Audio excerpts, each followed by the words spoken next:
Okay. Wow. Thanks, everyone. I'm going to start, and I know that I had a few more folks expressed interest, but they can just feed themselves in as we go along. And I want to welcome you to my second presentation, and thank you for taking the time with me. And this is such a learning process. I've had so much fun so far. um, exploring this really beautiful, very ancient um, form of medicine. And it is amazing how important it is in health today, how it partners nicely with Western medicine and fills in a lot of the gaps that we're missing in the world of Western medicine. And as Cassandra was saying, taking these little quizzes or doing some reflections, and it's so surprising but not surprising how right on they are sometimes, just to give us a compass of where we might point ourselves to find health. And so tonight the presentation is about finding joy um, in waking up. And maybe some of you already have joy while you're waking up, and maybe some of you don't. And maybe tonight we might explore ways that we could improve the way that we face the day by really simple gestures.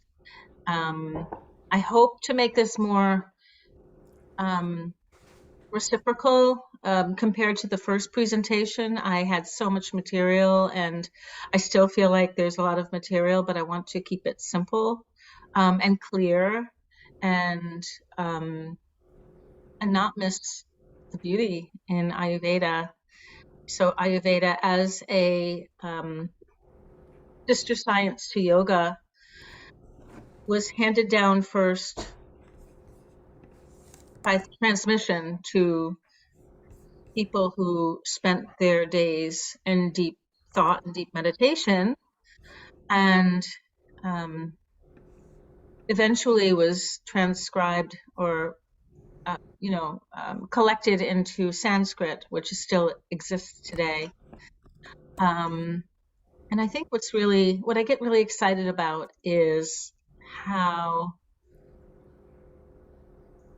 the wisdom from these very knowledgeable people 5,000 years ago is still true, and also is now being validated through science. And I think that's really neat.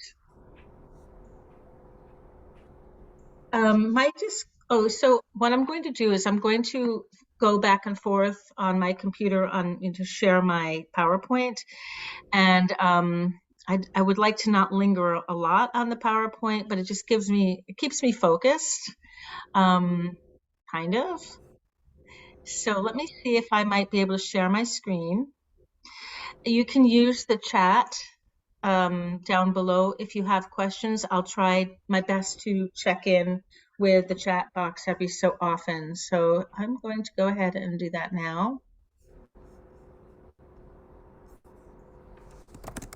Okay.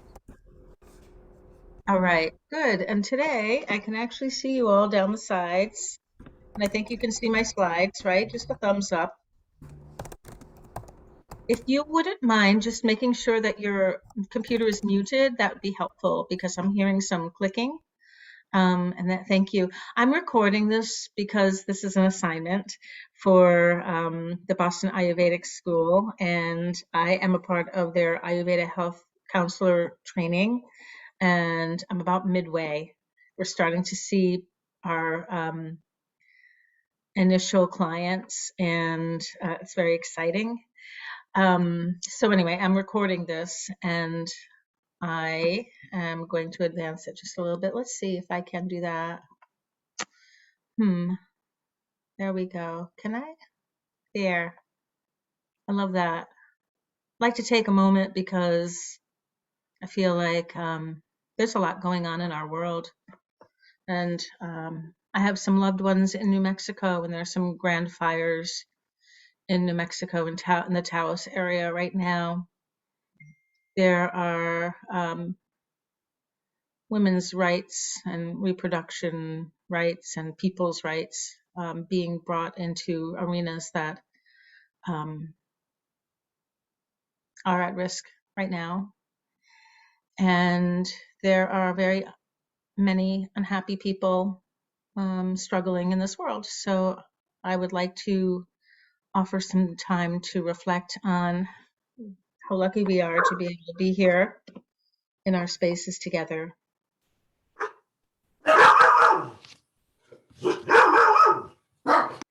I'd like you to just thank you. You're going to just mute and mutant. Welcome. I'm going to check this chat now. So, yeah, I wanted just one. It's okay if if the other slides appear, because when I have only one slide showing, I can't see you. I'll show you. I mean, I think I get very lost. I am going to there. No, I can. All right. Thank you, Rie. So I'd like to express my gratitude to the keepers and holders of the land on which I am living on right now in Winthrop, Maine, the Wabanaki, Maliseet, Mi'kmaq, Passamaquoddy, and Penobscot. Thanks to the Boston Ayurveda School, and especially Claire Este McDonald, who spent a lot of time as my personalized Ayurvedic immersion coach. I could check in every Wednesday for a very long time. Prayers for the people in New Mexico exposed to the fires and the smoke, to all my family and friends and loved ones, and my patients who are my best teachers. And my disclaimer is I have no conflict of interest, but a couple of my slides feature products, especially from Banyan Botanicals. I don't sell Banyan Botanicals. They happen to be what I'm using right now in my home. And I didn't blacken them out. So I hope you can forgive that. So I thought it might be fun to start with a pranayama, a little bit of a breathing exercise or a breathing practice. So this one is particularly appropriate for the springtime. And you know how spring is? We're in the heat today, and we could be in the cold and the wet in just a few days from now. So we're going to start to vacillate between this, contraction cold and wetness, and then the heat and the dryness. And so that is the process of spring. And there is a breathing practice called Kapalabhati Pranayama, which is shining skull breath. And it's a wonderful breath practice for moving stagnation through the body. And first thing I'd like us to try is just slow, deep belly breath. So I would like for you to place a hand on your abdomen and one on your solar plexus. And you can close your eyes, or you can keep your eyes open. You can start to pay more attention to the breath as it flows deep into your body. And notice how your breath is able to expand your belly. You might want to count your breath a little bit on the number of counts it takes for you to do an inhalation, but my count of 5 or 6 may be different from your count of 5 or 6. So just listen to your inhalation flowing in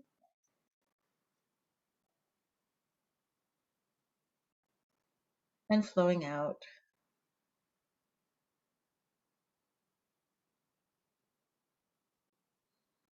Softening your belly and breathing your breath down into the deep part of the lungs and the diaphragm, expanding your belly on inhalation. and exhalation.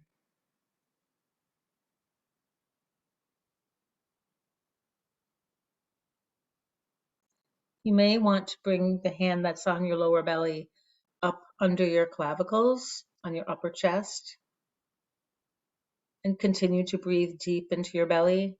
Allow the middle part of your lung field to expand and also bring the breath right up under your clavicles so we're accessing full breath.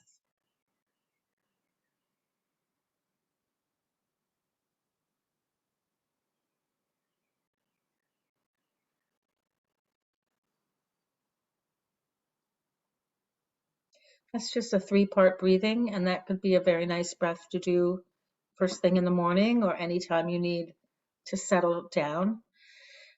And the next part I'm suggesting is this shining skull breath, but who might not want to do this would be people who have high blood pressure, tendency to get dizzy. So I want you to just watch for yourselves and be mindful.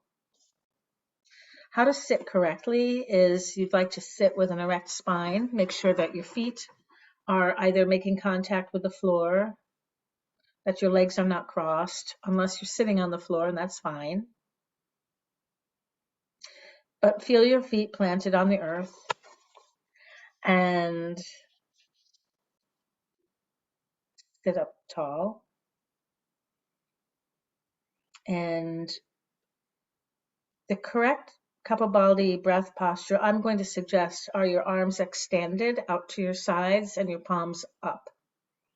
So you just might see where your range is for now. You could bring your hands back down again for a moment. So unlike many breathing exercises, this one's going to begin with an inhale. And we're going to focus on our exhalation. The exhalation is like a sharp expulsion of the breath from your diaphragm. And you're going to do it quickly. And you're going to keep your mouth closed if you can. If you're able to breathe through your nose, that would be ideal. And you're going to, if you need to blow your nose right now, you might want to do that so you can clear your nostrils, because this will clear your nostrils. Ideally, this is a really wonderful practice before you've eaten. So we'll take it easy today, but when you quickly expel the air from your body is going to just inhale, it refills. So it shouldn't cause you pain. It shouldn't cause you pain in your throat or your sinuses. If it does, I'd like you to just relax and go back to normal, relaxed breathing. So we're going to practice. We're going to count 10. We'll just do 10 breaths completely, and we'll check in with one another. So I'll do it with you, and you're going to open your arms with your palms up, sitting tall. And let me demonstrate it for you first so you can see. So it's an inhalation.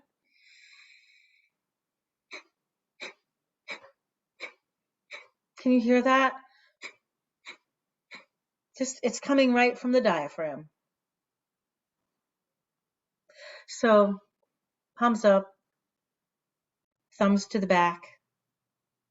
Nice inhalation. 10.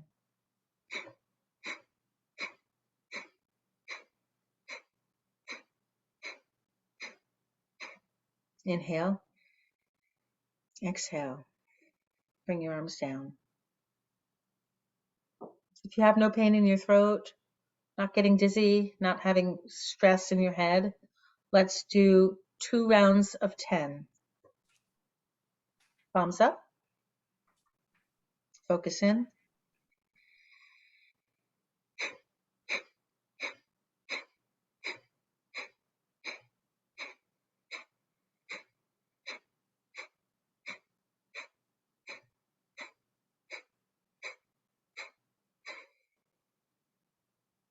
Palms on your lap.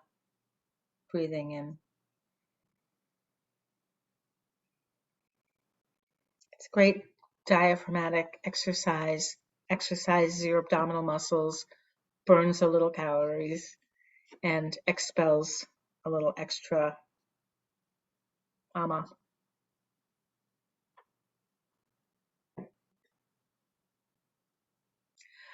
I cannot make myself full screen. Sorry. I can, but I can't have the slides going simultaneously. Sorry about that. So my goal tonight is to do a very fast review of the history, philosophy, and the pertinence of this nature-centered approach to our own health. I would like to review the qualities or the gunas. There's 10 pairs, and our individual dosha or our constitution. And hopefully you've all gotten a copy of the constitutional evaluation and took some time to fill that out. We'll discuss the role that Ayurveda has through experiencing daily routine and caring for ourselves, and then how you might be able to improve your waking time through self-care. And then we might do a little brainstorming on each of the five senses, because really this is about waking all of the senses to meet the day in the best way that you can.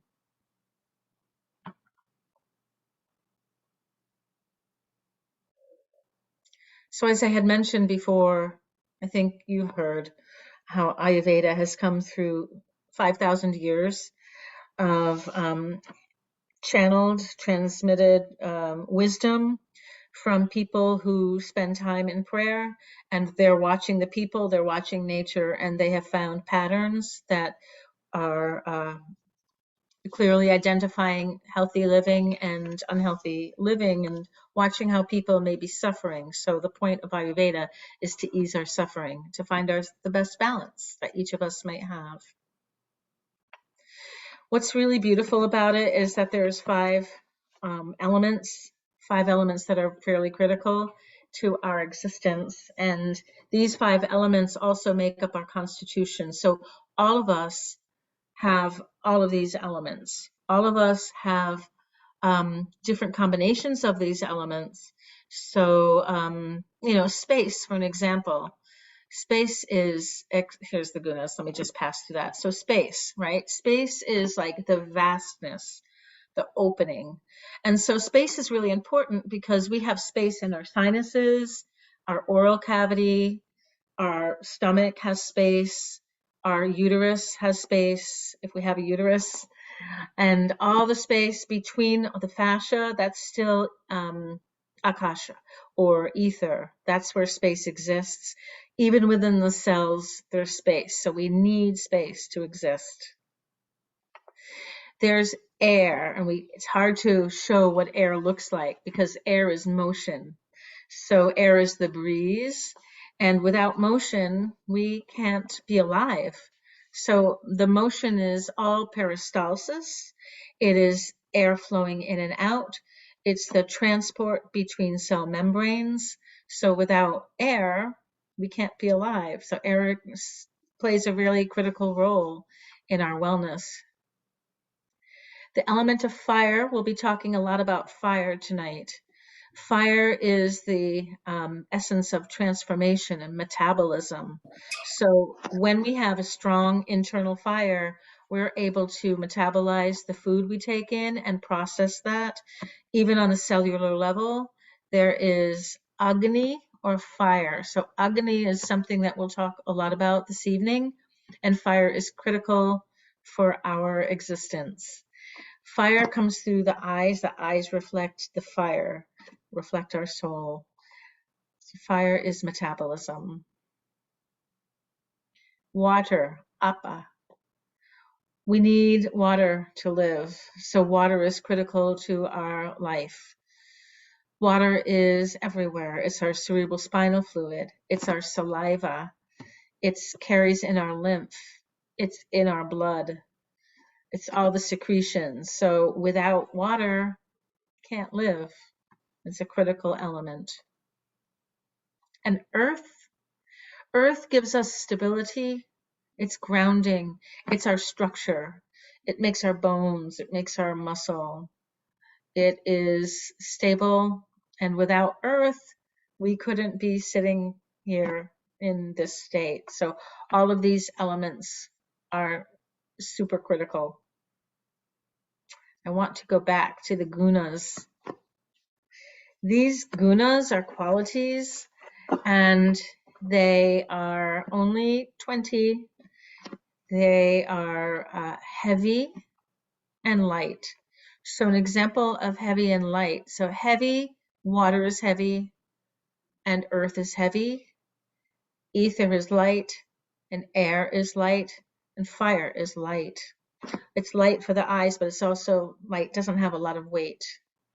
Slow, manda, or fast. So slow, moving through earth and water tend to be heavy and slow, and Tiksha is sharp and fast, and that's fire. It can be air.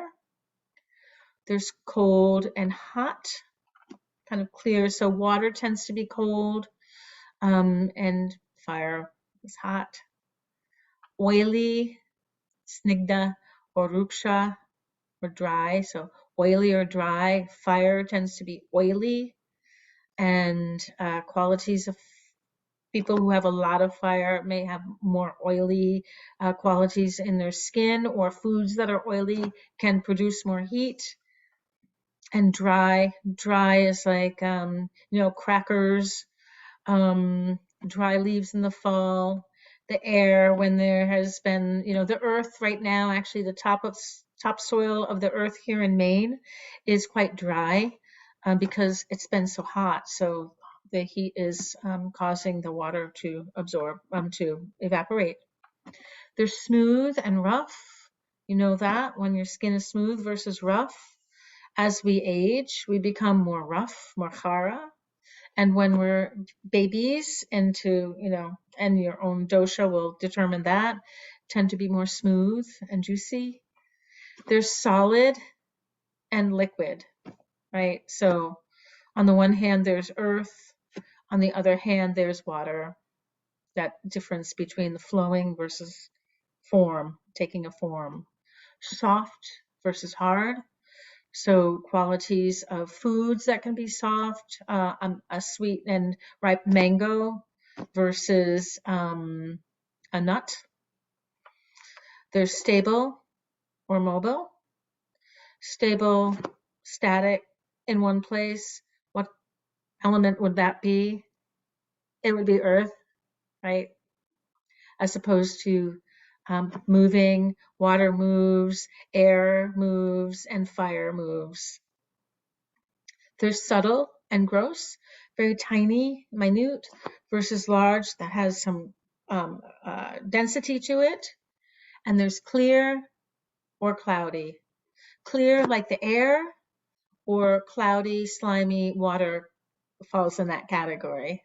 Any questions about that? Those are just the gunas that we'll be kind of going back to. I kind of wish I sent you the 20 gunas just so we might have it at our side as we're talking. So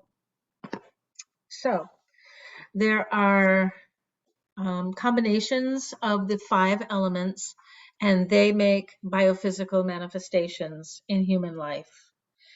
Structure and function both go together, and structure of human body, as seen in the 5 elements, combine to make 3 doshas. So ether and air make vata, fire and water make pitta, and kapha is earth and water. So we're all of these. So each one of us are composed of all 5 elements, but at our point of conception, we have predominant of 1, maybe 2. Some of us have 3, that would be tridoshic. So I'm wondering if you might have had time. I'm gonna stop my share for a moment and go back to seeing you all. I'm gonna go into the gallery modalities so I can see you. And did you have a chance to look at that form So the form I'm talking about is the constitutional evaluation. And you might have done this before anyway. Looks like that. So if you have, do you want to put in the chat what you feel? Did you add the columns up? Yeah, okay. So the first column is Vata, and the second column is Pitta, and our third column is Kapha. So who's our Vata predominant people? Do we have any Vata predominant people? You want to put it in the chat or just write in there? So I think I am, been told, I'm a little more Pitta, Kapha. That's me.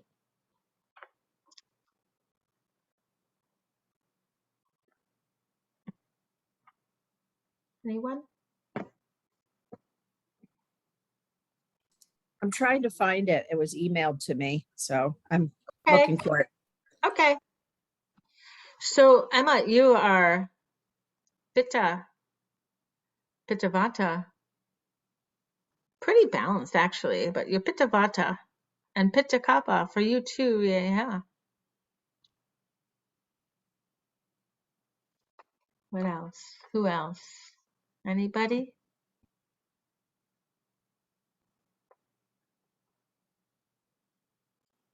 Yeah. Interesting, right? It's also, though, thank you, Pitta Vata. Thank you. Oh, more. Let's see. Pitta Vata, Kapha Pitta, few of us. Kapha Pitta, Pitta Kapha.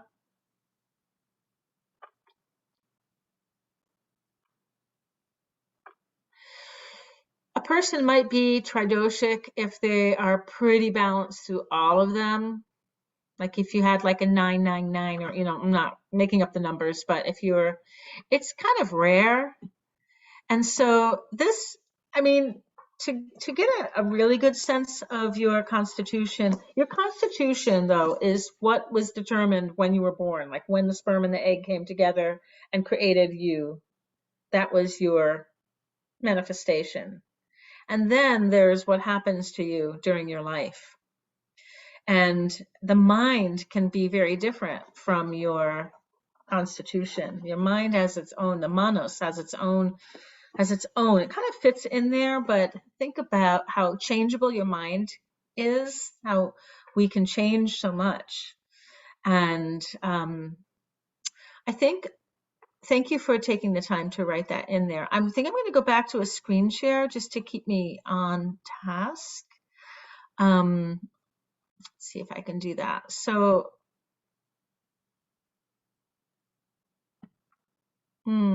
I'm going to jump ahead a little bit because I wanted to share with you the reminder that there's the clock, there's time. So there's stages of life.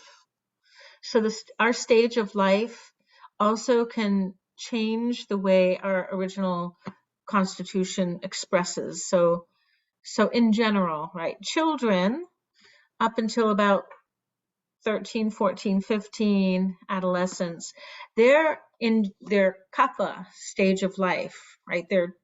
They tend to be juicier. When they get a cold, they're like runny nose, really like snarfy, but juicy, plump, the thighs on a baby. Yes, you can, and you could be a kind of a Vata child. My son is a little more Vata. He's like kind of always was very lanky when he was an infant, but it was his kapha stage of life.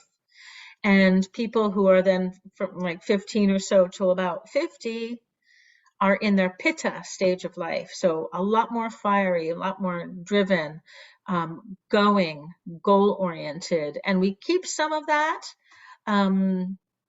as we turn into our last phase of our life after menopause, or when you are in your 50s, male or female or other, to go, everybody who's going into their 50s, 60s, 70s, 80s, 90s, you become more dry. become more light, right? So that is your vata time of life. So the stage of life that you're in can also affect the qualities of your, it would be more of your imbalance or your vrikriti. So there's your prakriti, which who you're born and what you came in with, and then there's your vrikriti or your imbalance, how the elements might move into different tissue states. I'm wondering if you have any questions about that for me right now that I can answer. I'll do my best.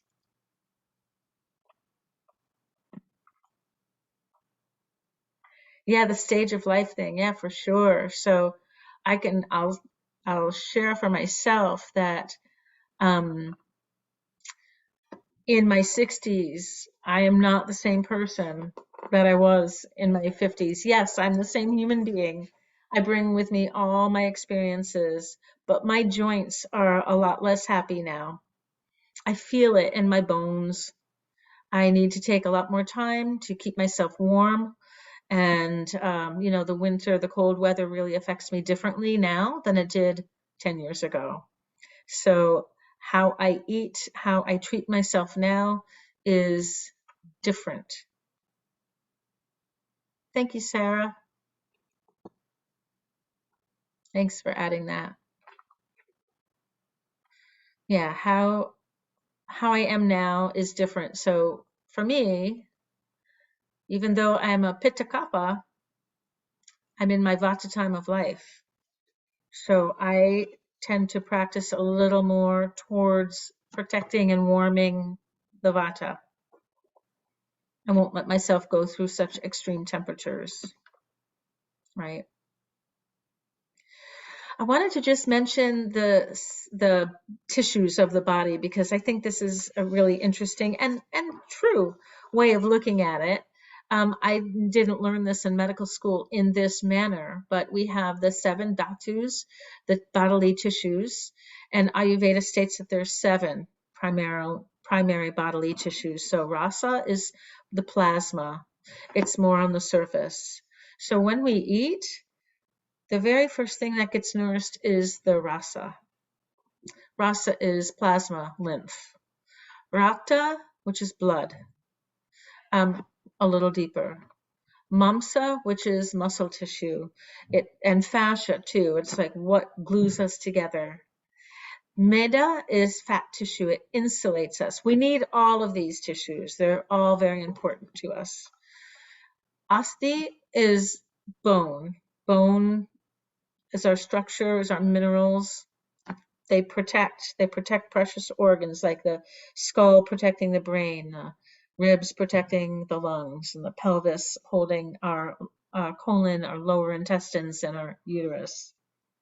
Maja, which is marrow, and also nervous tissue, also the brain is maja. And then there's shukra and artava, and that's the male and female reproductive tissues. And so what I found interesting is I'm starting to learn how the disease process occurs through the body through 6 stages of disease. And they manifest in our different tissue layers. And when we eat and digest and start to absorb, assimilate our food that we bring in, and also the concepts that come in that we're exposed to through our eyes, our ears, our nose, mouth. Each tissue layer nourishes the next tissue layer until you get to Shukra and Artava, and the end product of the reproductive tissue is something called Oj. And Oj is like a vital essence. Apparently 8 drops goes to the heart and 8 drops is in circulation. And Ojas, if when we digest well, we don't have a lot of excess stuff, a buildup of gunk. And that gunk is called ama. So I sent you an ama quiz that was attached um, to the document that I sent. Skin would be, I'm thinking that skin would be plasma, but it's interesting because skin is a really important organ, and skin is our separation from the outside world. Our skin digests, it it brings things in, it excretes. It's the way the schrotas, the channels of the sweat glands release. And I think skin is part of, that's a great question. I'm wondering, it might possibly be part of muscle, but I'll find out for you, Emma, and I'll clarify that because I'm kind of not sure the tissue that skin falls under. Yeah.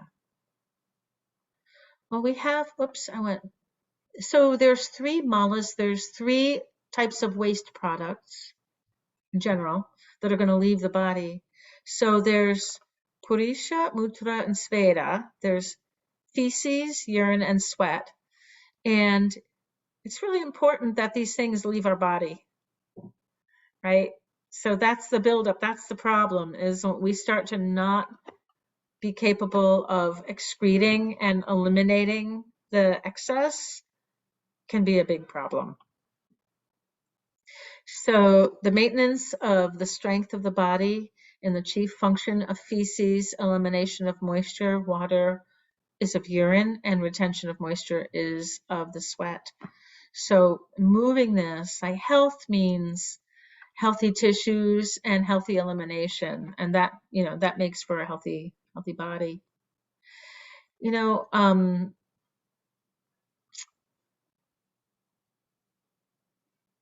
oh, that's springtime. Let me back up for a second. So why do we do things that are daily rituals, daily routines? The daily routines, known as dinacharya, is based on being able to eliminate and cleanse all those passageways. So when you greet the day, you're greeting it fresh.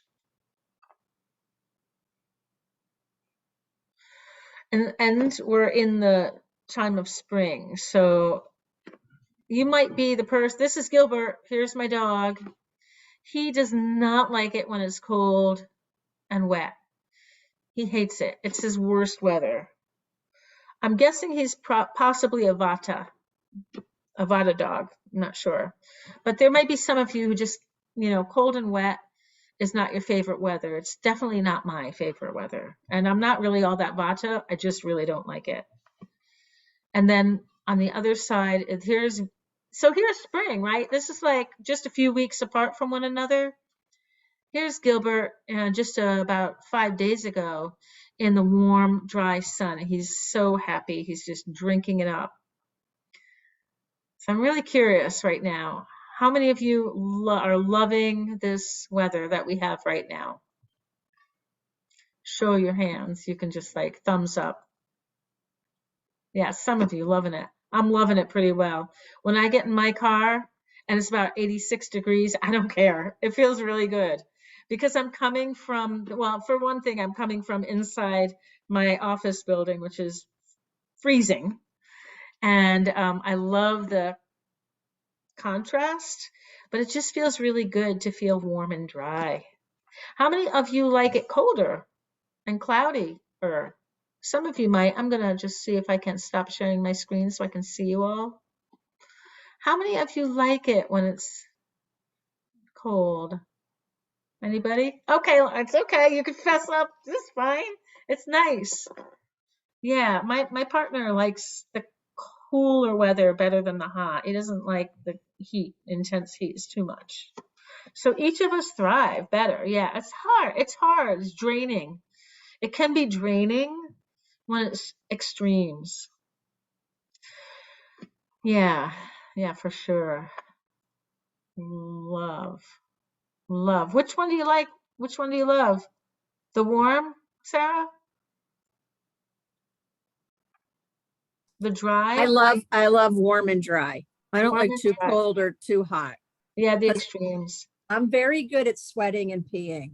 I've mastered sweating and peeing. Excellent. This is good. Thank you. Um, yeah. Some of us not so much. Some of us even like try not to pee when you really have to pee, right? How much? So you do not have to disclose this, but I'll tell you that when I'm working in the hospital, I feel like I should have an IV bag, on a pole and dragging it around with me, and like a, catheter, like draining my urine, because I know I don't like to take time to pee. It's terrible. I'm getting better at it because I'm not doing the long hospital days, right? When I'm in the hospital, I'm like, no, I think it's time to let that out. But we want to let that out. We want to try not to avoid and suppress the urges to sneeze or to use the bathroom, evacuate feces or urine, to, if you have to yawn, like let it out, because there's side effects when you hold these things in. When you need to cry, let it out. It's okay to let that, all of these bodily functions just need to flow. Yeah. Um, okay. So I'm going to go back to a screen share because I really want to get a little more to the Dinacharya and a couple more concepts, actually. So we're in the spring. We're in Maine. For those of us who are in Maine, we are having heat right now. It could possibly get cold again. It could possibly get almost down to 35 again. So we're still not in the full blast of summer. Um, I think there's one of you who's maybe in the Southwest who's having some intense wind, very like lots of motion and a lot of heat early on. So what I'm going to be talking about today is a little more maybe New England based, but please, you'll know to make some adaptations for where you are. Agni, I wanted to just talk about the concept of Agni, because Agni is fire, and it's our internal fire, it's our metabolism. And Jatara Agni is the Agni, that initial Agni in our stomach, and it's really critical that it's working well. So I see a lot of folks who have a lot of digestive issues, who have too much heat and not enough heat. Right? So heartburn, yeah, I would thought maybe, yeah, I was just wondering, I don't think I can put us in gallery while this is open. Let me see if I can. Kind of can. I was wondering if you might be able to give me some examples of what would it look like if your agni, if your metabolism or your digestive fire was slow and low.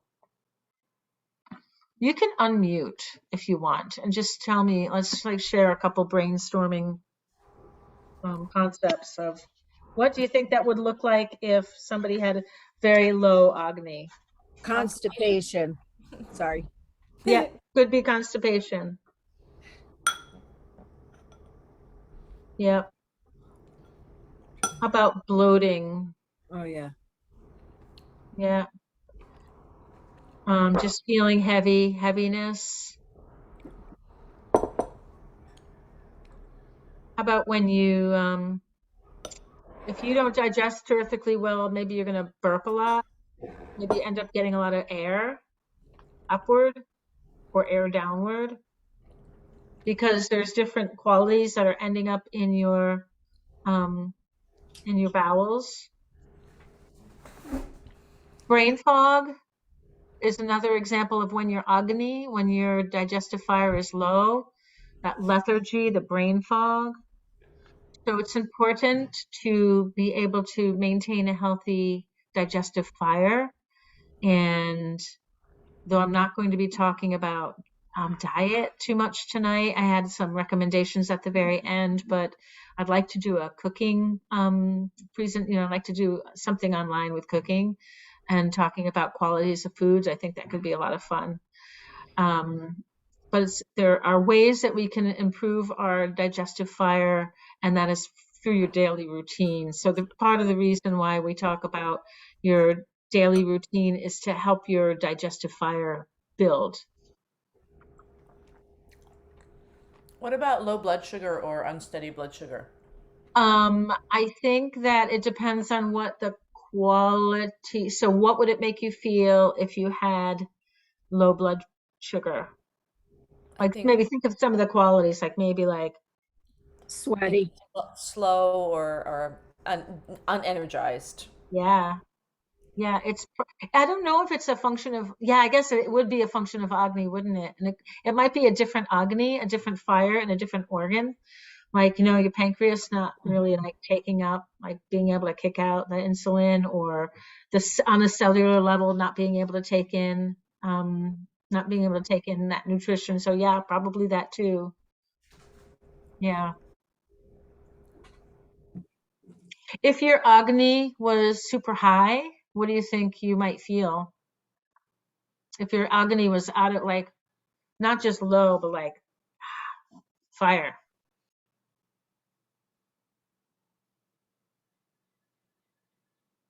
Like maybe you'd have diarrhea. That's like sharp, very sharp Agni, or heartburn, refluxing, burning, coming upward, kind of a sharp and almost displaced fire.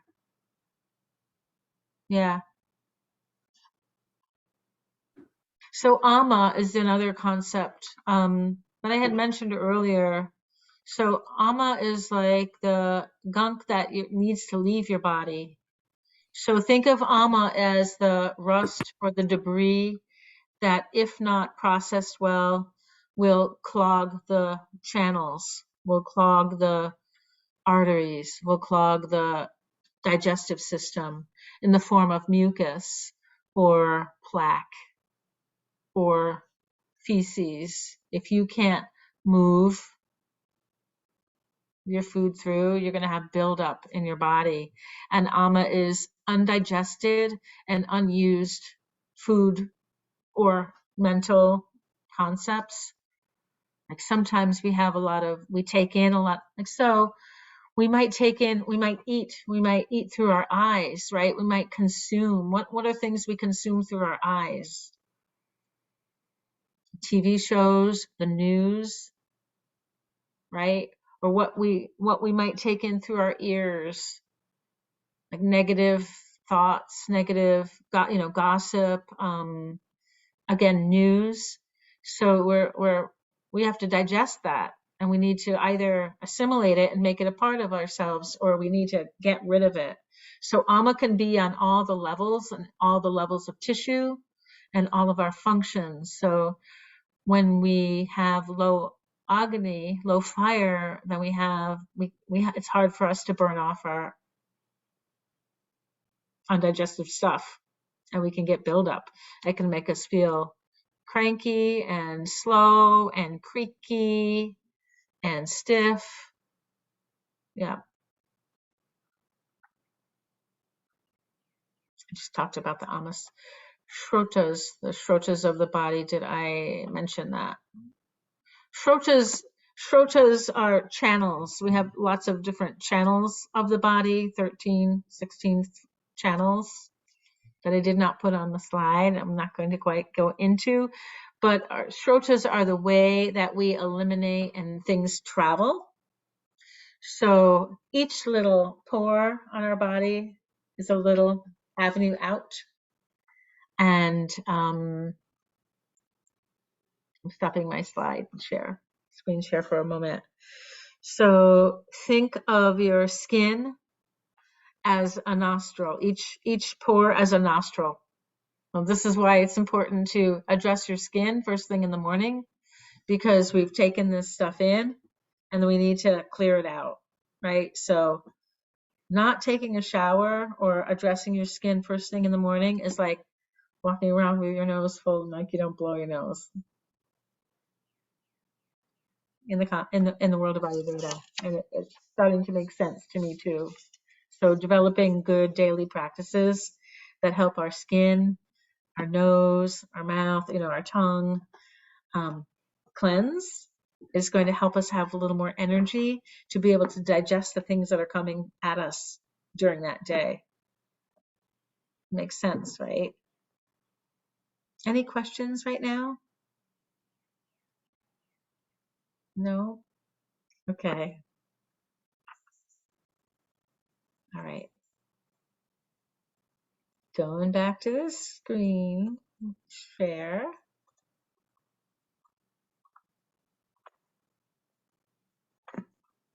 Mm.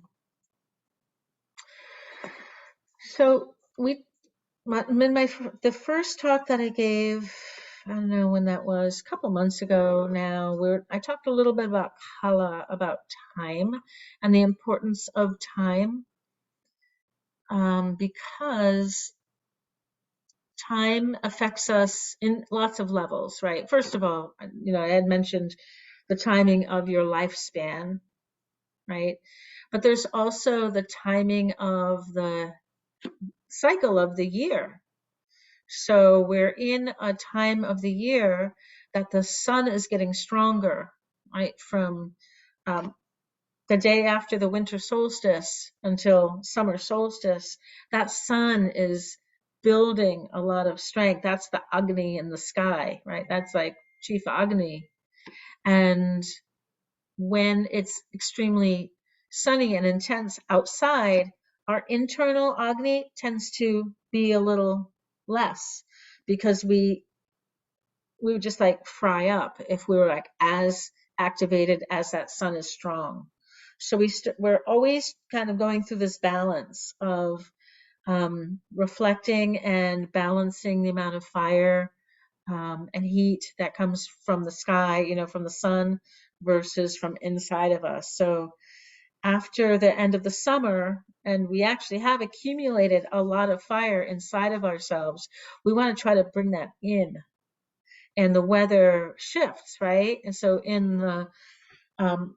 for us in the Northeast, at least, when we go from August into September, it starts to get cooler.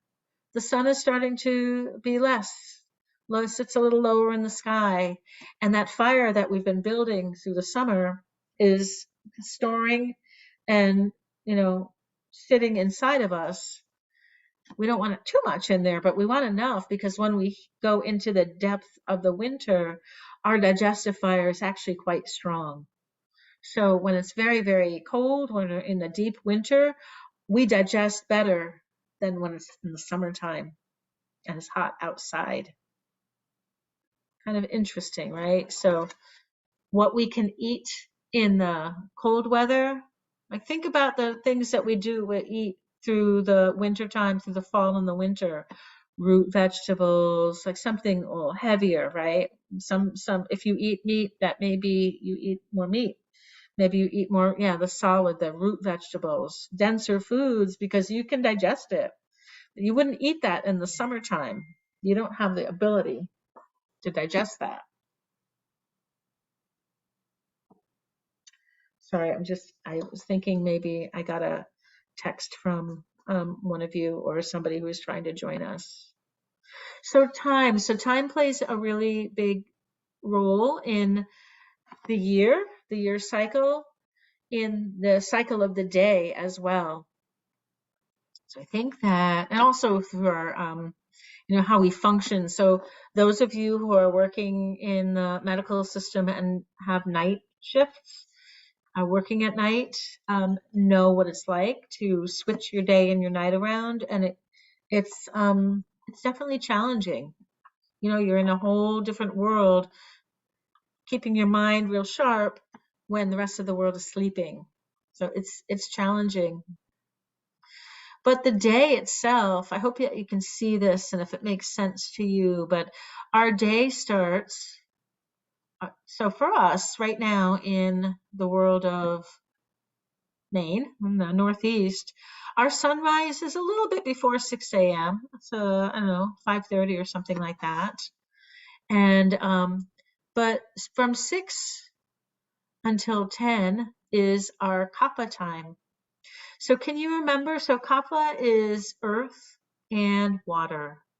You remember the qualities of earth and water? You don't need to go back to that gunas page, but kind of heavier, right? Slower, colder.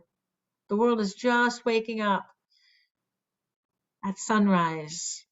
Right? The birds are going to sing first, and there's dew on the grass.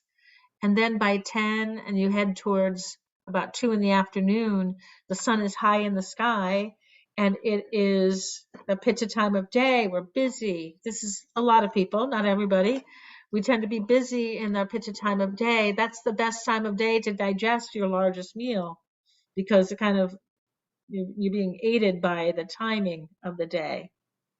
Culturally, we may not necessarily eat our largest meal of the day then. They do in Europe, but not here. And then towards the afternoon, from 2 till 6, it's vata. It's your creative time. And it also can be spacey time. For some people, feel a little spacey in the afternoon, right? It just kind of reflects what's going on in the qualities of our timing in our day. We head towards 6 p.m. or, the later part of our afternoon, early evening.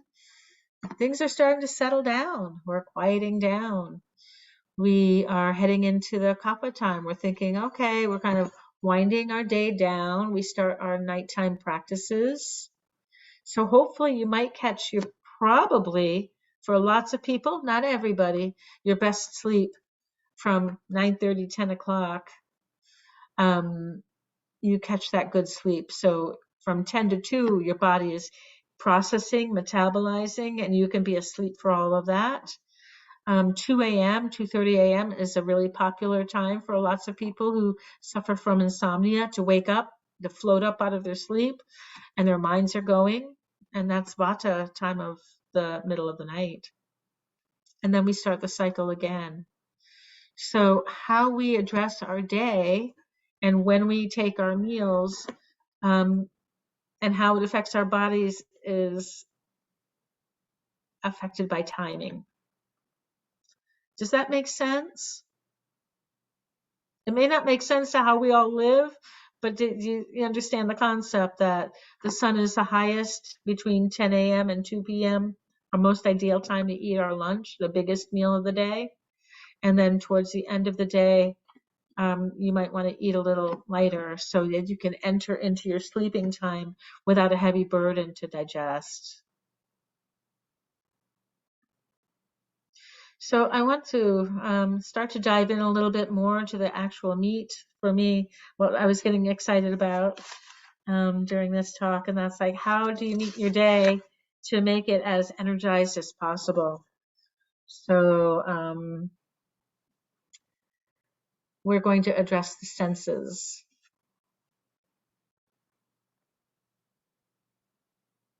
I like to ask this now. I'm starting to ask my patients what their day is like. How do you start your day?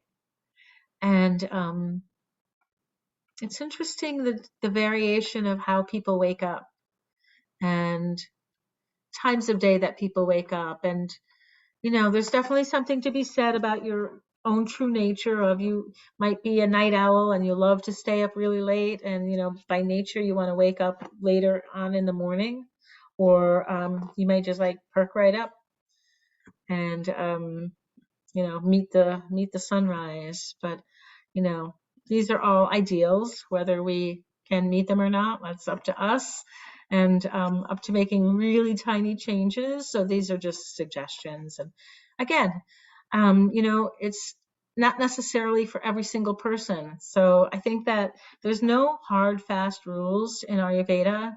It's also, you have to say, well, it depends, right? So if you're an elder, if you're my, 86-year-old mom, and she feels like she wakes up better if she allows herself to stay in bed to 7, am I going to tell her to wake up at 5:30? No, she's and our elder, and she's 86, right? So she needs to like gain some sleep. She needs to be able to be nurtured in her sleep. She's got all day to do her day. Um, Sleeping until 10 in the morning, or, staying up until 2 a.m.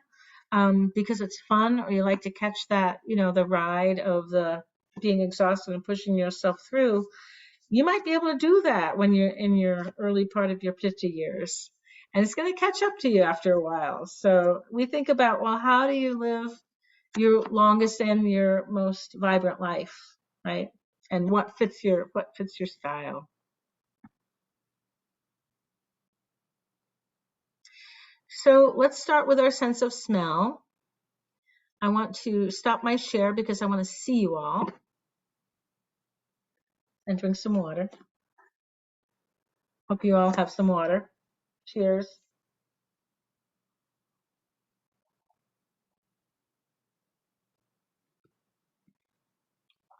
Mm. Sense of smell. That is earth, related to earth. But our sense of smell is our most primitive sense. And keeping our nostrils and our airways clear is super important. And there are lots of ways to do it. So you have probably have heard about the neti pot, right? Everybody hear about neti? So neti is not necessarily appropriate for every single person. So neti pot, right, is great if you've had exposures to possible COVID, possible other upper respiratory illnesses, smoke from the local fires that are burning in your area, you know, being traveling on an airplane and you get off that plane and your nostrils are just, dry and exposed to lots of other folks. So sometimes the neti pot is really super helpful. I don't have a demo for our neti pot, but it's not something that you would do every single day, every day, every week, every month, forever. Like, is localized use of a neti pot, because you want to have healthy, normal, juicy tissue in your nose that's functional, and you just keep rinsing off that mucus, and eventually you're going to overdo it. So I'm not going to go into detail with neti, I'm sorry, but it's not terrible.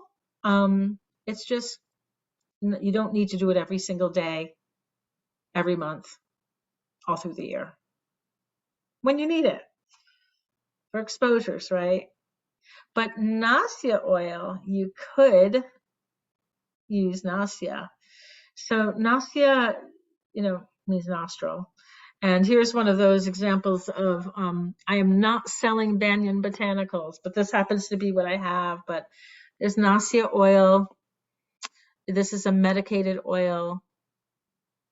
It has brahmi and skullcap and calamus, olive oil, eucalyptus, essential oils.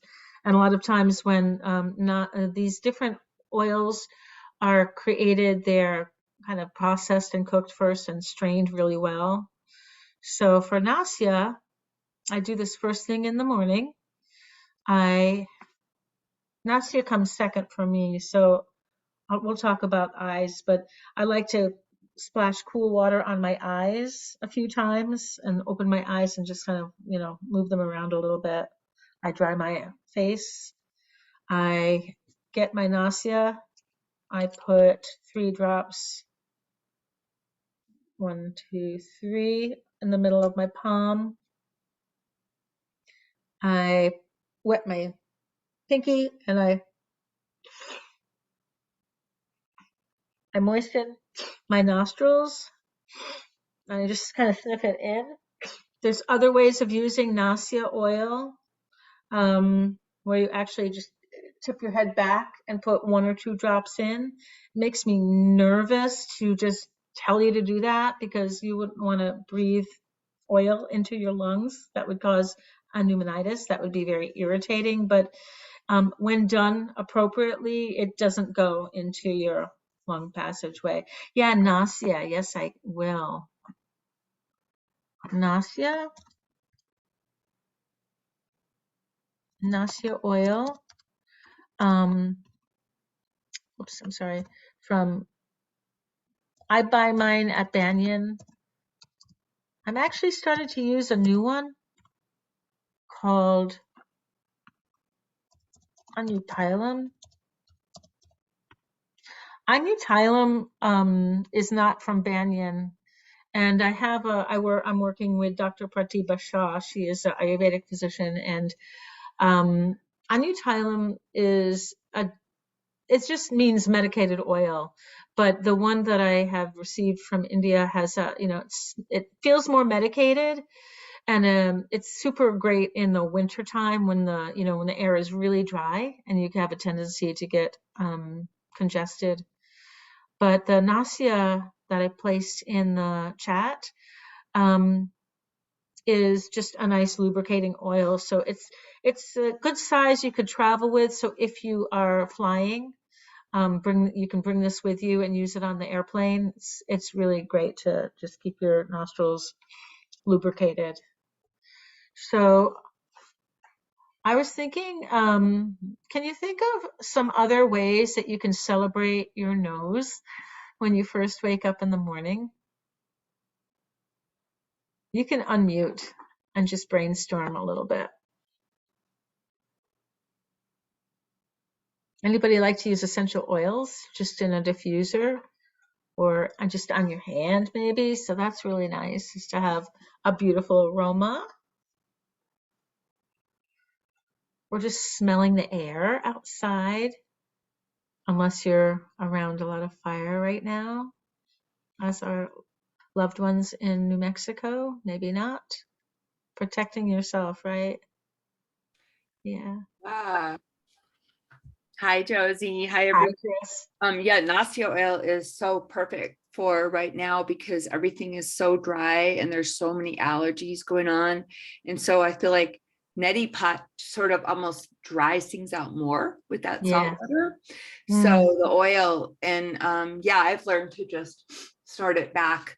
And then what happens is it kind of goes to the back of my throat and there's like an expectoration going Yeah. on, and celebrating your nose. I mean, I don't know what else to say about celebrating, but there's this new book called Breath. Have you heard of? Yeah. Sure. James Nestor. All about nose breathing versus mouth breathing and how incredibly important that is. And we're losing our ability to nose breathe. Yeah. And it's the kind of the root of so much inflammation in the body.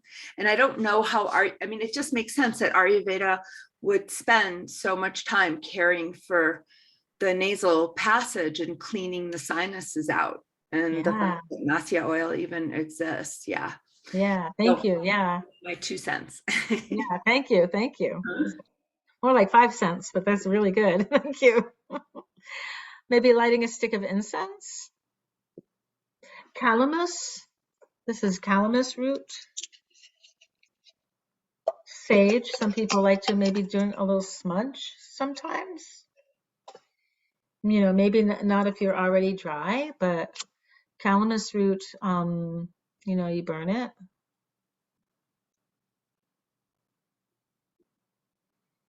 For some people who are extremely snarfy, has a lot of moisture in there, you might, so the qualities, right? If you're like a lot of fluid and a lot of density, you might want to use some smoke instead of like rose petals and calamus root.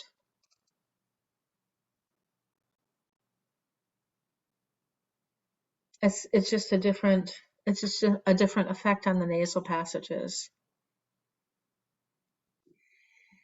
Yeah. Let's see, I put it right there.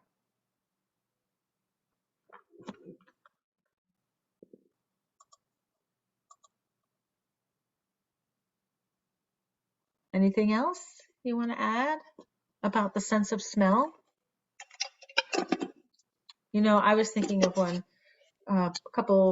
last time I was in class, one of those weekends, just, 3.5 weeks ago, we had a very thorough nausea process, and it went like facial massage, self-massage, steaming, right? So, putting some water in a pot, bringing it to a boil, adding a cotton pad with eucalyptus or something, beautiful, maybe one drop of orange or something, dropping it in, putting the towel over your head, breathing in the steam, blowing your nose. We made a nausea with ginger. What did we use? Ginger or something. It was kind of intense. And a little sugar and something else. Quisquinones taught us this.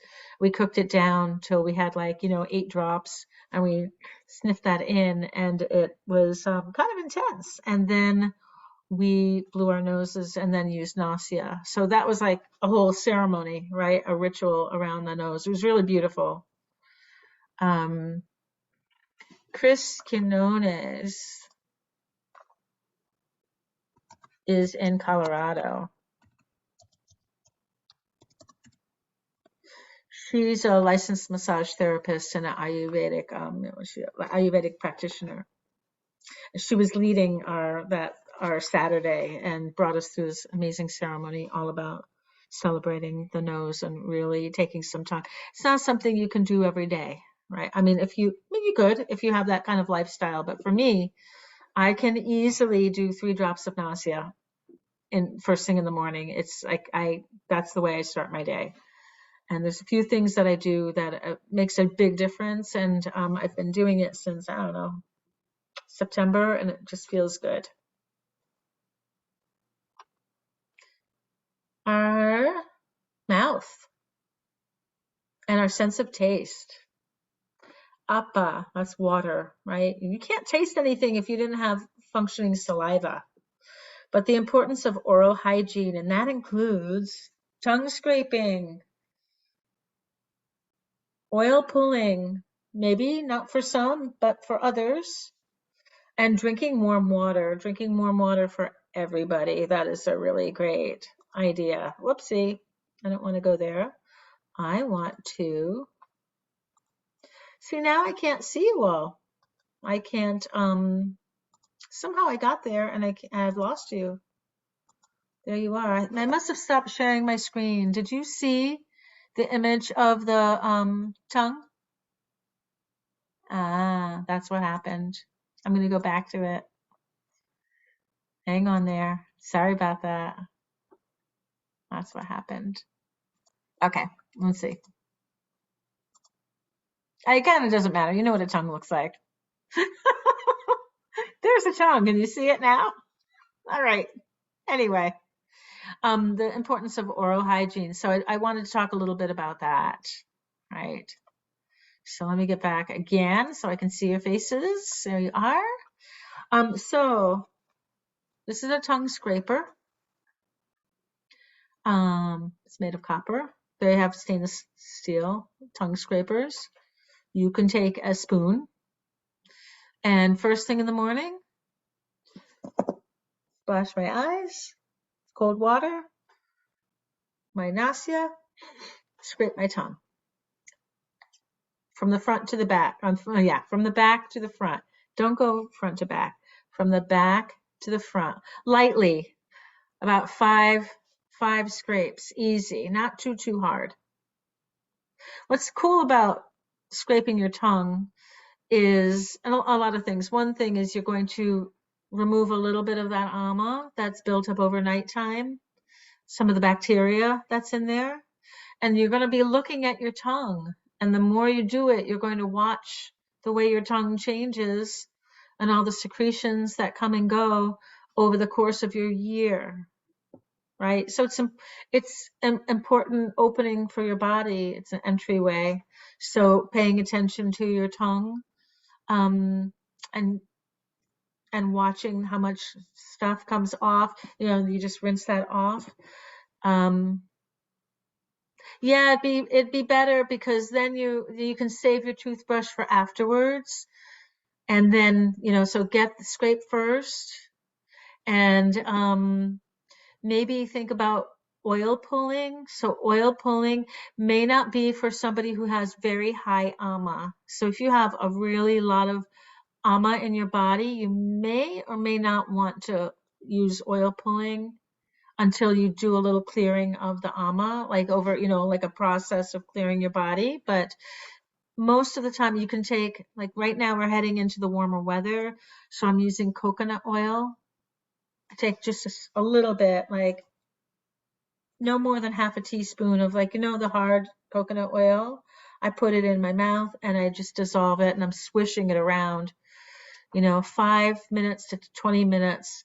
As I'm doing that, I go out and I get my water heated. I'm going to boil my water. I'm going to cook my water, and start a couple things. And then I go back into my bathroom. Right. So you can oil pull, and that's going to pull even more bacteria out from between your teeth. So then there were some studies too. I didn't write them down for you, but it's pretty cool that they've done some good research on the importance of oil pulling. I have used through the wintertime a really beautiful blend. Yeah, I rinse it out. Definitely. So I spit it out into the garbage. I don't spit it down my drain because it just clogs up the drain. I live on we have a septic system and our water system. So I swish and I will go to the waste paper, the waste basket and spit into there. Yeah. Or with some tissue, I spit into there and I throw it away, but I don't spit it down the drain. So I spit it out, and then I brush my teeth. So I do scraping, I do the oil pulling, and then yeah, exactly, yeah, it's important. So yeah, just like spit it out, get it out. Thank you, Emma. It can clog your pipes, just like it can clog your pipes. Get it out. I drink next would be to drink some hot water. So I cook my water, right? So water actually changes after you cook it. So I cook my water and I put it in my mug and I bring my hot mug into the bathroom and I slowly sip the water. And so that also starts the digestive process. You want to try to eliminate, of course, like before all this, right? You want to release your urine. You want to have a bowel movement if you're ready to do that at that point. You're washing your hands. So you're kind of like the ritual of hand washing, eyes, right? Nose, mouth.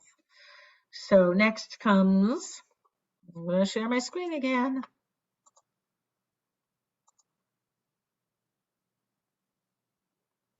The ears. So ways to celebrate your ears. You might just not turn any news on, nothing on, and just appreciate the quiet of the morning. Listen to the birds if you have birds outside your home or just into your own mind. Or you might hum, or you might sing mantra, or you might sing a song. But as quiet, not a whole lot of input first thing in the morning. So you're greeting your day really gradually, very naturally. I like putting a little oil on my ears at night. Sometimes I do it in the morning. It's fine.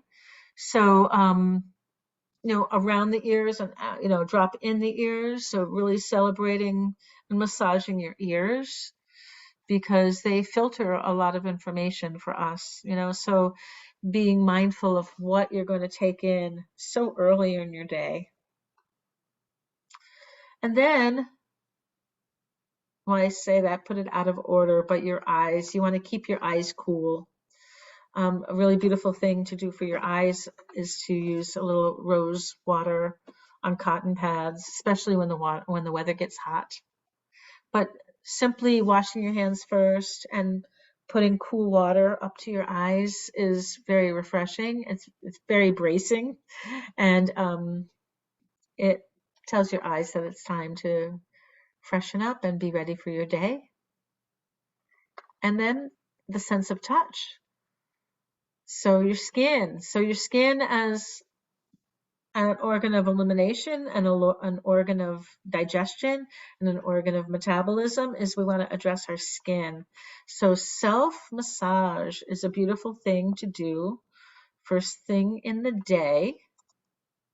It does not need to take a long time, but it's also not sort of a slapdash, just like throw the oil on and jump in your shower. You want to take some time, especially for me, being in my Vata years, I want to warm up my joints. So there's lots of different oils. I was thinking about, sesame oil is a really great oil for everybody, kind of universal. It is, the light organic. You want to use organic quality oils for your skin. Sesame is fine. I'm using something called Maharanyan oil because for me, I have a lot of arthritis, and Maharanyan oil feels good on my joints. Maharanyan oil. I have seen this oil available at Banyan Botanicals, and I've also had help getting it from Dr. Pratibha Shah. Ordered it from Kotakau, an organization that sells products, but Maharanyan is very nice. Coconut oil is really nice for the summertime.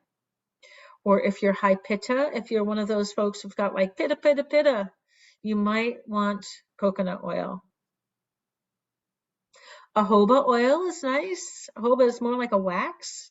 And, it doesn't leave a whole lot of greasiness on your sheets if you use that in a massage. But jojoba is fine. Jojoba is fine for children. Sesame oil is fine for children. Coconut oil is fine for children. If you have a lot of acne on your skin, you may not be slathering. You may not want to put a whole lot of oil on your skin, or maybe avoid the areas that are high in inflammation. But I like to, I'll show you. Do I have it? I think I do. Let me pop over to screen share. I just want to show you how to, can you see that again? These are two ways that I like to heat my oils. This way over here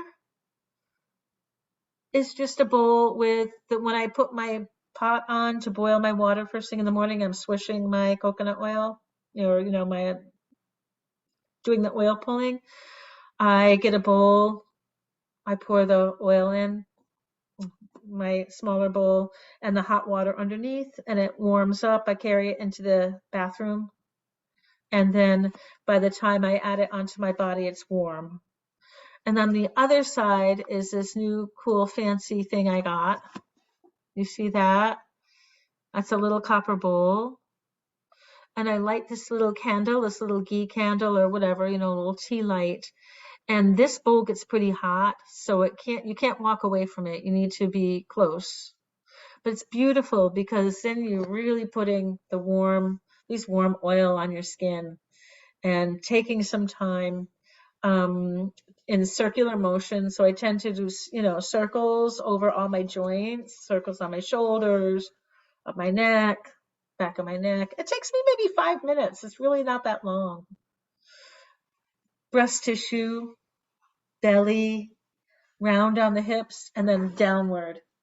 Long strokes, all the areas of your body that are tender, painful, long strokes down, around your knees, down to the ankles.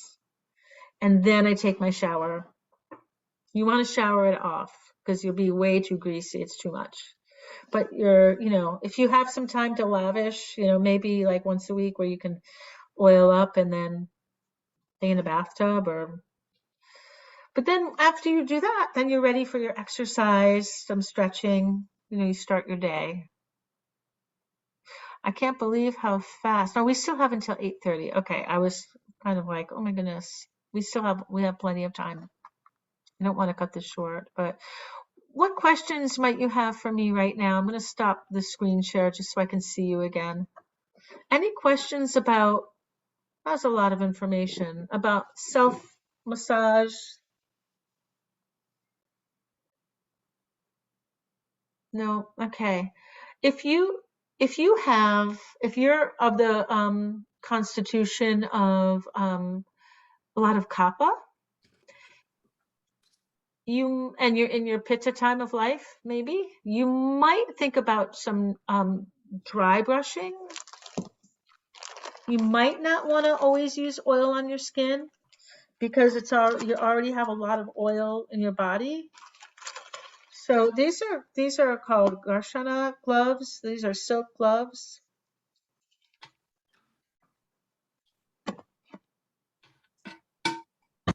Anyway, you can stimulate your skin with these gloves without the oil, no oil. So dry brushing to circulate, get the lymphatic system moving and wake yourself up. So if you are sluggish in the morning and you want to really move the tissue, you might think about using the silk gloves, the Garshana gloves. I'm going to put it in the chat. You might think about just even using a dry washcloth instead of oil, right? And the same thing, circular over the belly, the hips, the thighs, buttocks, circular downward. And there's other practices of, using powders and things I can't get into. I don't know enough about, but there's other ways of treating your skin first thing in the morning, but nice. And you can imagine in the wintertime, it's really nice to oil yourself up when it's cold out. Take your, oil up, take a shower. I always want to, suggest that you have a special bath mat and a special towel, because after you get out of your shower, and you don't need soap on your body when you're in the shower. You can soap up your armpits, other areas, but you don't really need to soap this off. You take a shower so the warm water allows this to sink into your skin. And then when you leave the shower, pat yourself dry, and your skin stays really beautifully moisturized. And it's only, it's oil that you're willing to eat, so it's going to be nice for your skin. But, probably not on the bottoms of your feet because it's so slippery in the bathtub. So you can do your feet later, maybe at the end of the day when you get into bed, if you wanted to oil your feet. But I would caution against using oil on the very bottoms of your feet. Yeah, you can put socks on. I like oiling my feet and put socks on to go to bed. Sometimes, like not now. Now that it's warm out, like I can't have socks on my feet, and I don't do a lot of oil on my feet. But Are you using the coconut oil on your face too? I am not using coconut oil on my body these days. I'm using a sesame, but you can use coconut on your face in the warmer weather. It's Okay. fine. Yeah, fine. And then you can put sunscreen on top of it? No, because you're gonna be showering. It's gonna whatever showers off, and you can pat yourself dry. Okay. And then yeah. Okay, sorry. No, sorries. It's fine. It's great. It's a good time to ask all those questions. So I think I'm like throwing a lot of information at you, but so the whole point is to celebrate your body, to clean it off on all surfaces, inside, nose, mouth, eyes, everything, and prepare yourself to be really fresh for your day, like sensitized, right? And well nourished. And the effects of this fire and the outcome. The agenda of this meeting is designed. We're going to leave.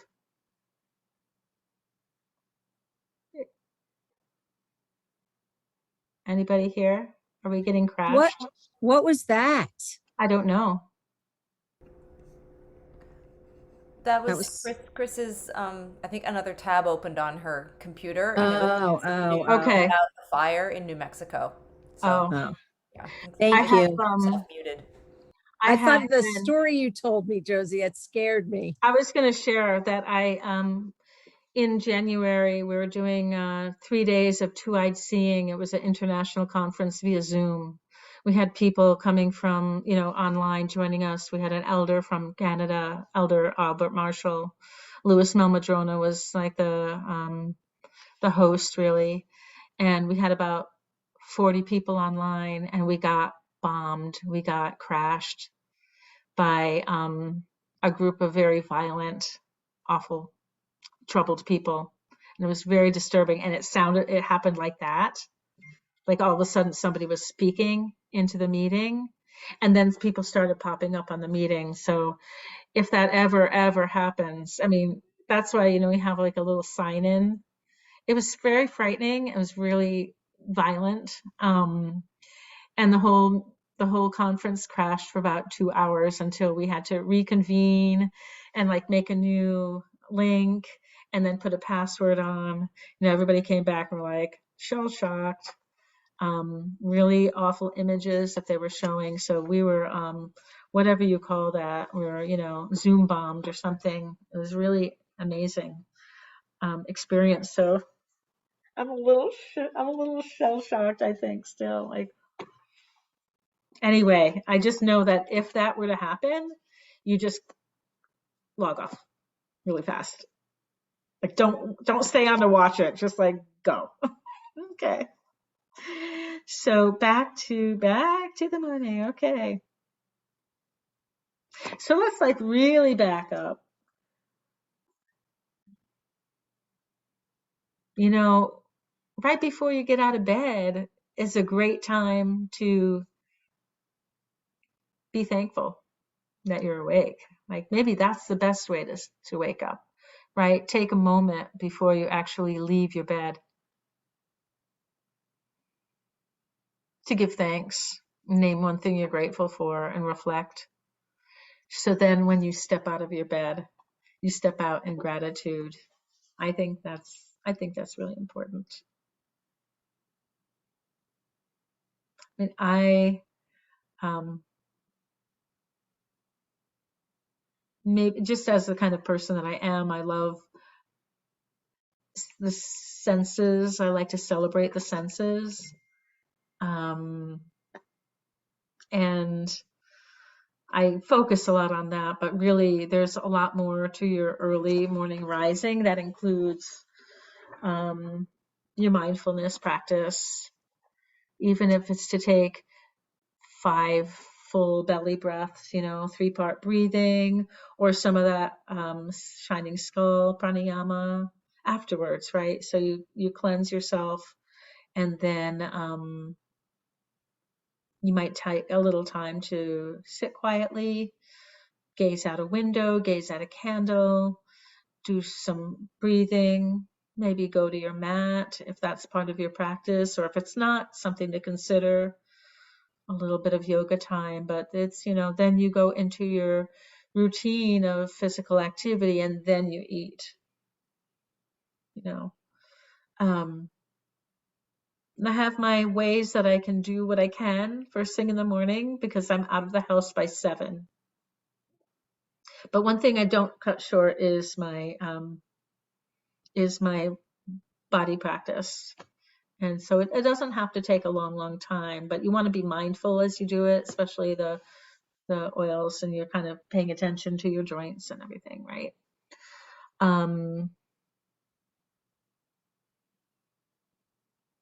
Any questions before I move on? Because there's other practices you can do through the whole day, right? There's like, we talked about for an average person who might be working, an 8 to 5 sort of job, if you're at work at daytime, can you make your main meal in the middle of the day? I mean, that's ideal. It's ideal for digestion. Or do you work at a place where you have to be at meetings? Like I work in a place where I have to be at meetings all through lunch, right? Yeah. So how do you do that? I do try to not eat at my computer. I do try to like sit and eat and be mindful as I'm eating. I try to take at least 100 steps after I eat a meal, to digest. And now it's a little easier to go outside, but when you have meetings scheduled for your noontime, that's more challenging. But anyway, then when you get home, you might think about your nighttime routine, right? And that might include some after your meal, a walk or sitting outside for a little bit, and maybe some yoga, maybe yoga nidra, maybe oiling your body, your feet, oiling your feet, oiling your ears, brushing your teeth, that kind of thing. But it really can change your attitude when you take that beautiful care for yourself. I'm going to go back to my screen.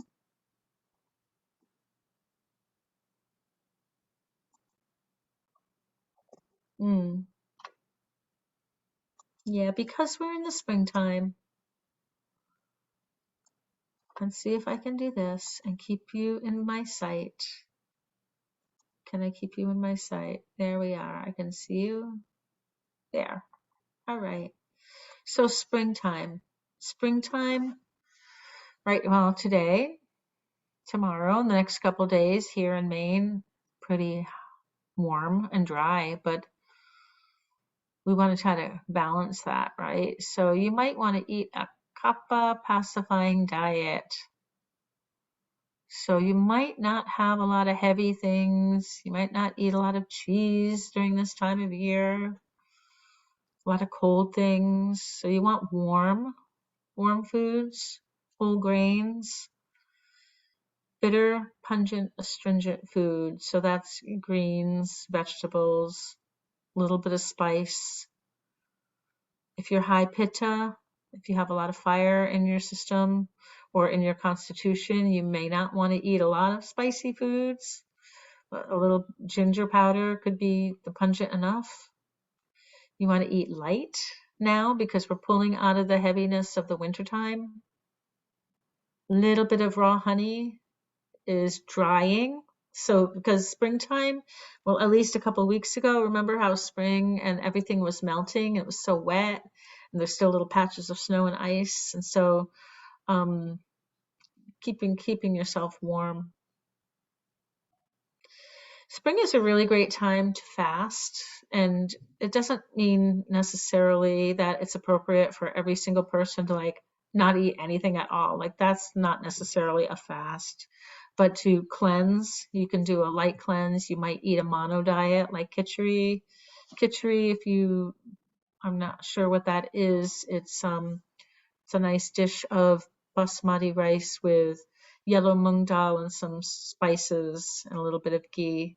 And it's very nourishing. It's very simple, just like lightening your diet. Or you might just choose one day a week to eat lighter.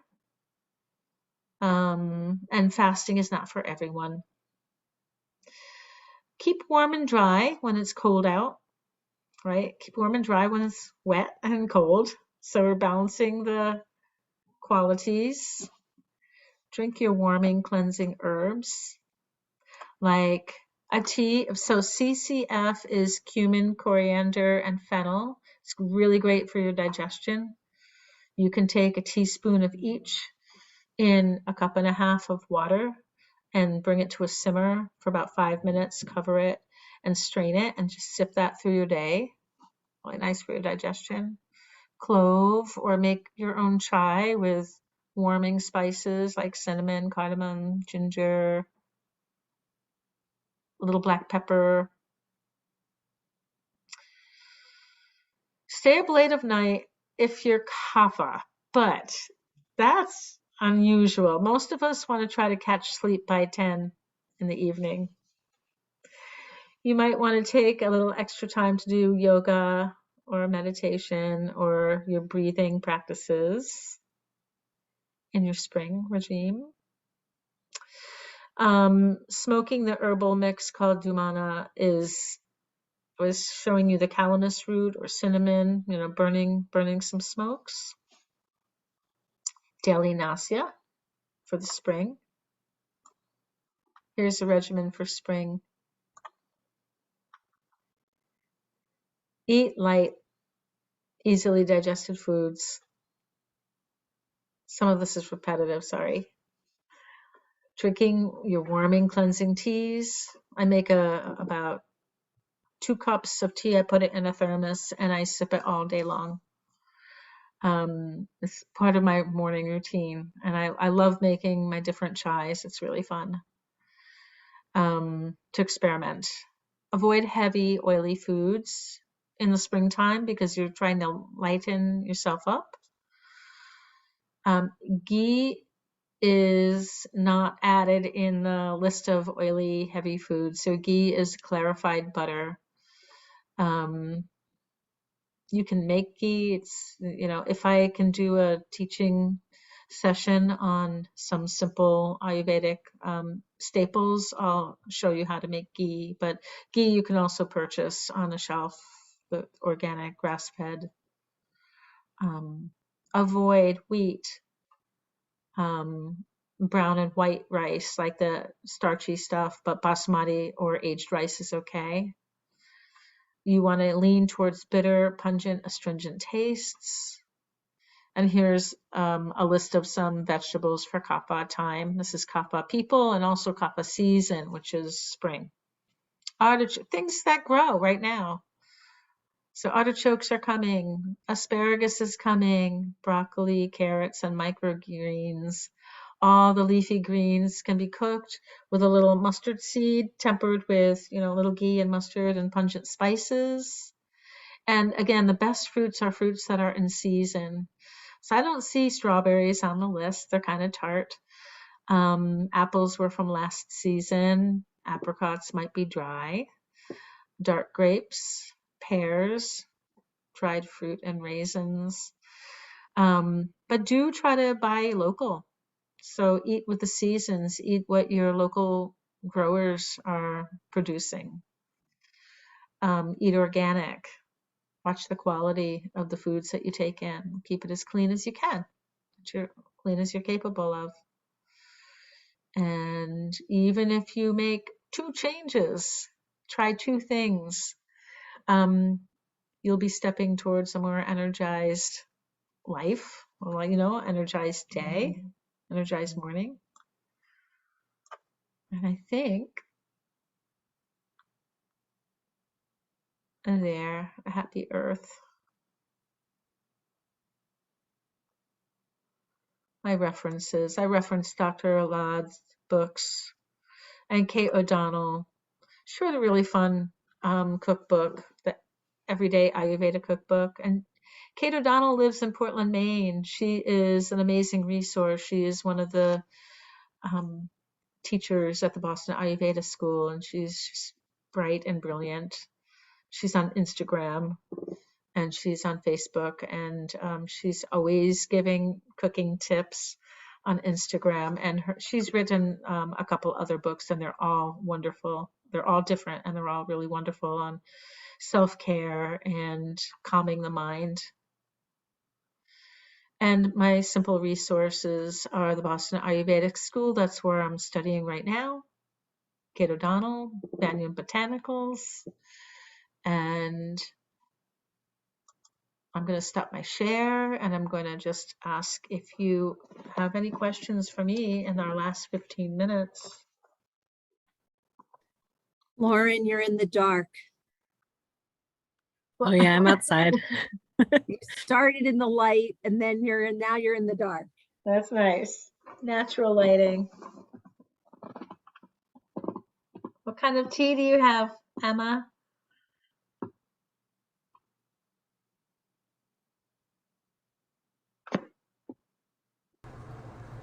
It says detox cleansing blend. You inspired me. Yeah, there you go. Honey, a little bit of honey. I think Yes, there's turmeric, maybe some ginger, and yeah, that sounds yummy. yeah, it does. It smells really good. Yeah, that sounds yummy.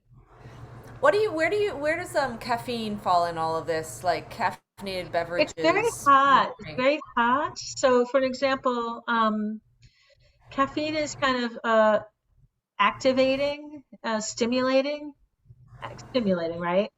Um, it's it's okay in moderation. So moderation would be not every single day. I love my 1 cup of coffee. When I have my coffee, I put cardamom powder in it because cardamom is a little cooling. So I also put a little, half a scoop of Four Sigmata immune. It's like a powdered mushroom mix. It goes nicely in coffee, but I put it in and I put some cardamom just to counter the bitterness. So it's quite bitter. But it's also better to not have coffee on an empty stomach, right? So when you do your morning process, you might have a little warm water first. I recommend everybody having a little warm water every day before you start anything else. You may want to eat something and then have your coffee rather than putting that coffee so bitter and, into your empty stomach. I don't do coffee. I do yerba mate, but I mean, it certainly is stimulating. It's not as jittery for me as coffee is, but Hmm. it's buzzy. That's for It's a sure. little buzzy. And I It's think yerba mate, is that a little astringent? Maybe it's a little bitter, astringent. it's bitter. Yeah, it is bitter. I add a little bit of honey to it. Yep. But it's part of my morning ritual, and it's not something that I'm want to give up. So Yeah. it's a way of getting a lot of water in, though, because you're Yeah. just constantly topping it. Oh, yeah. Yeah. But Hmm. I was wondering where it fell in the arc of That, things. there's let's see, what's the name of that website? There's a cool website where you can check things out. Like you can say, let me see if I can find it. I'm gonna try to do this right now. In Ayurveda. And then if you're also sort of interested in Chinese herbal medicine or Chinese medicine, there seems to be a lot of support between the two, but there's also some things that don't mesh. So Yeah. No, there's not. And apparently, traditional Chinese medicine came from Ayurveda. This is what I hear, what I've been told. Um, it's called the joyfulbelly.com Ayurveda. And it says that, where I just saw that for a sec. Where was it? That yerba mate is mobile. It increases pitta, so it pacifies kapha. So it's good for sounds like it's pretty good for the springtime, and it's drying. It's hot and dry, so it can aggravate vata and aggravate pitta, but pacify kapha. And it's energizing. very much so. Yeah. Yeah, yeah. Stimulates energy. Ooh, Yeah, you're it's a losing cool me there. website. So if you have any questions, let me see if I can pop that into I'm gonna cut and paste it, copy it, and get out of there so I can see y'all again. Joyful Belly.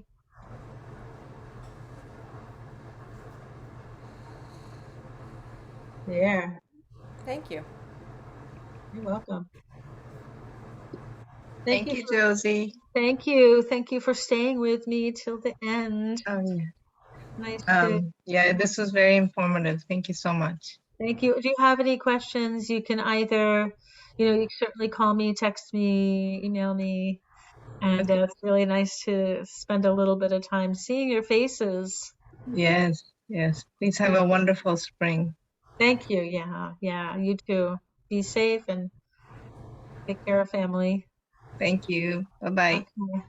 Good night, everybody. Good night, Emma. Thank you. Thanks for all your offerings too. It was really nice on the Yeah. information that you shared with us. Look forward to seeing you again soon. Yeah, good. Good, likewise. Good. Okay. Be well. Good Bye. night. night. Thank you. Thank you.